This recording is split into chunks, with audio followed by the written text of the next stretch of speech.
కుంభరాశి నుంచి మీనరాశిలోకి ఈ నెల 30వ తారీఖు ప్రవేశం చేస్తున్నాడో, సో ఆ యొక్క శని యొక్క మీనరాశి సంచారం అనేది సింహరాశి పైన, తులారాశి పైన, అదేవిధంగా ధనుస్సు రాశి పైన, ఈ యొక్క 3 రాశుల పైన ఏ విధంగా శని యొక్క సంచారం ప్రభావం చూపుతుంది మీనరాశి నుండి అనే విషయాన్ని మనం ఇక్కడ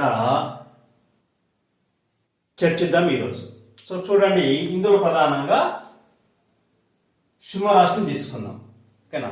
ఈ సింహరాశికి శని షష్టమ సప్తమాధిపతి అవుతున్నాడు.